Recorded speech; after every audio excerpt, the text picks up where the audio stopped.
Can I just ask you, out of courtesy to the presenters, if you can put your phones on silent or vibrate if possible. And without further ado, this is Rhys Palmer from Robertsons Solicitors. Thank you, Rhys. Hello there, good morning everyone. Good morning. Morning. Thank you for all taking the time to be here today. I'm Rhys Palmer. I'm an education law solicitor from Robertsons, here to talk about autistic education and strategies to address any legal challenges. Before I do so, I'm really proud and pleased to announce the launch of our bespoke education legal advice website, which is everything and anything education. I'll provide some details at the end of the slide, or feel free to pop upstairs to have a little look. So, we've got limited time today, but what I want to do is cover three main areas that I'm often asked to support and advise parents and students with. The first is EHCPs, that's Education, Health and Care Plans, and IDPs, which is Individual Development Plans. The second issue then is permanent exclusions, and I do assist a lot of disabled students with school exclusions, sadly. And the final then is higher education, so university disputes. So let's start off with the EHCPs and IDPs.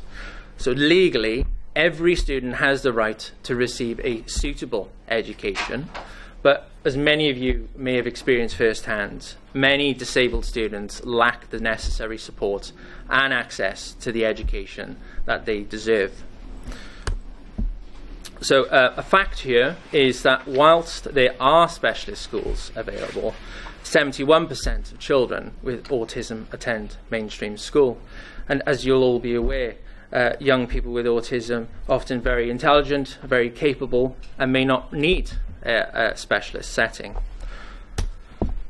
So what is the best way to ensure that your young person receives the support and education that they require? So an EHCP or an IDP can be a very good way of securing this, as it's a legally binding document that sets out the needs of the student, the provision to meet those needs, the suitable school setting, so whether that be a mainstream or a specialist independent school, and also set out the health and social care needs. So if you haven't got one already, how do you get one? The general process then to start is requesting an assessment of the young person's needs, following which the local authority then should look to issue an EHCP or an IDP. So what if you've got an EHCP or an IDP, or you haven't got one? Well, you can look at an appeal with the tribunal. So what can they look at? There's a number of issues they can look at, including but not limited to refusal to assess a young person's needs, a refusal to issue an EHCP or an IDP. You can appeal the contents of the plan if it doesn't reflect your young person's needs. If you do have a plan and the LA says, we're going to stop that, we're going to cease to maintain the plan, you can appeal that. And also an issue they can look at as well is disability discrimination. So many of you then, you may have a young person with an IDP or an EHCP, but they're not really delivering the provisions. So what can you do? You can judicial review these decisions. It's a way in which you can go to the court and say, they're not doing what they should. And the most common judicial review claims that I have helped with in the past is a failure to provide a suitable education. So that goes back to what I mentioned at the start, the legal duty. Or a failure to deliver the provisions of the EHCP or IDP. The second issue I want to look at is school exclusions. As I say, it's sadly something that I do assist a lot of students and parents with. So another interesting statistic here from the Department for Education, students with SEN are 4 times more likely to be permanently excluded than those without SEN. And you may notice as well, the rate is higher for those with SEN without an EHCP. So what can you do then? So if a head teacher decides to exclude a student, there is a process in which you can challenge permanent exclusions. The process involves the head teacher excluding the student. The Board of Governors should then review that decision. So you can make representations to the Board of Governors. The Board of Governors then will decide, okay, we are going to uphold this exclusion, or they may say, we agree with you parents, this child should be reinstated. So if the Board of Governors are not with you, you can take that further through an independent review. So an independent review or independent appeal panel, depending whether it's England or Wales. And as the name says, it is an independent panel, so there should not be anyone from the school on that panel reviewing that decision. And if you've exhausted that avenue, you may be saying, well, what can I do?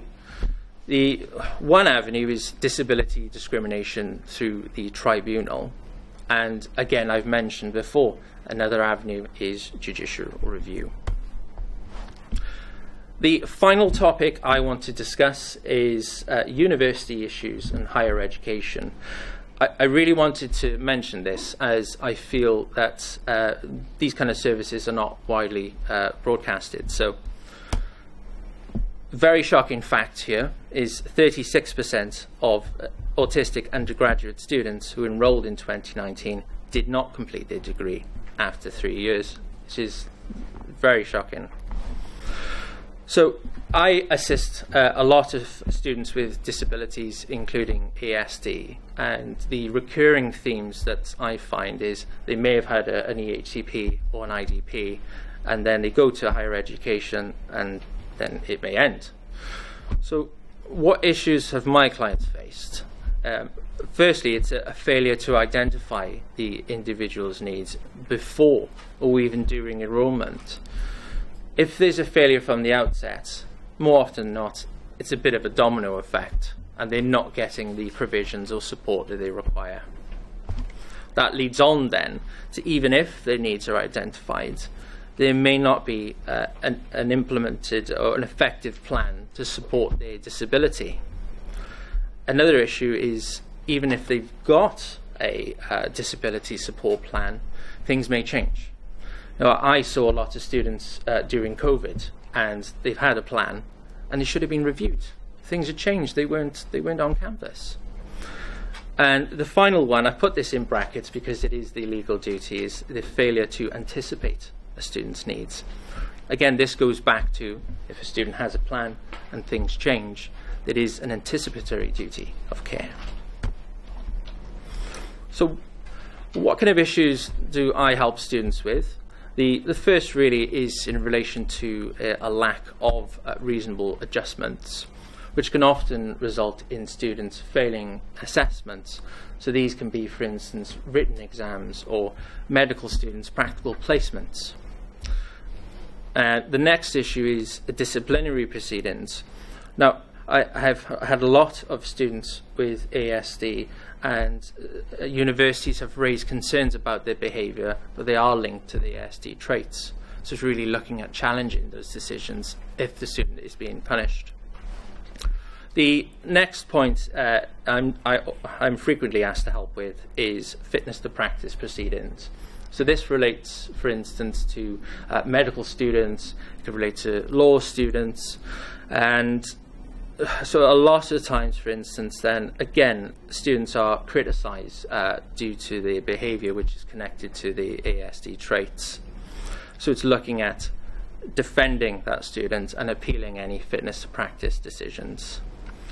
The final issue then is one of the most serious then is students being withdrawn from universities, looking to appeal, and they could be withdrawn really due to any of the above issues that I've mentioned there. So how can you challenge university issues? As I say, I feel this is not an issue that's widely broadcasted, reported, or really spoke about. There's a few ways you can challenge university decisions that I've mentioned above. The immediate way, really looking at this, is normally through the internal procedures. So it may be, for instance, a student needs to make a formal complaint. A formal complaint, for instance, could be a lack of reasonable adjustments, or not providing the support that they have in their plan.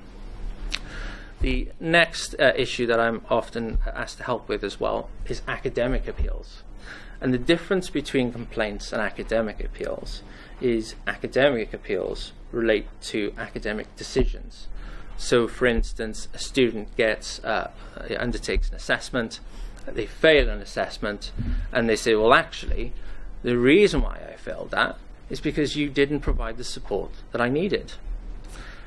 And the other issue that I mentioned as well previously is the disciplinary on the fitness to practice proceedings. Now, each university will have their own rules and regulations. There will be different deadlines. I'm talking from months. For instance, Swansea University is 3 months.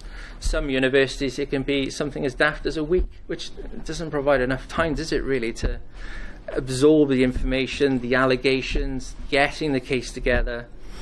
But that's something I help a lot of students with. So after you've completed that internal procedure, you may then go, oh, well, the university just completely disagree with me. What can I do?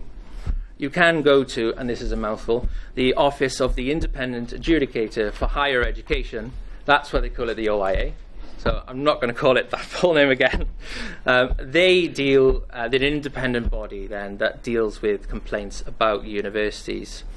You're normally then encouraged to go through the complaints, the academic appeals, or the fitness to practice proceedings first. But they're an independent body, as I say, that deals with complaints, and you have to bring a complaint with them within 12 months of the internal procedures ending. So what if, for instance, you've gone through the internal procedure, you've gone through the OIA, you may be thinking, well, I want to take some legal action. I hope you don't mind if we take some pictures, yeah? You may be thinking, well, what legal action can I take? So there are two options here. There's a county court, potential claim of the county court, or the administrative court. So in the county court, you can look at a disability discrimination claim against a university, and you can even look at a breach of contract claim. So universities is a very, very unique body in that you can bring the county court proceedings, but also you can bring the judicial review proceedings against them also. So thank you everyone for listening to me today. In terms of if you do have any questions, what I'd be more than happy to do, we can always have a chat upstairs. Please feel free to take my card, because we can always arrange a telephone call or a Teams call. The initial calls are always free of charge, during which I'm more than happy to listen to the issues you're facing. I can discuss kind of next steps and how we can get there. And as promised, here is some details of our bespoke education legal advice website. So thank you very much for coming today. Thank you.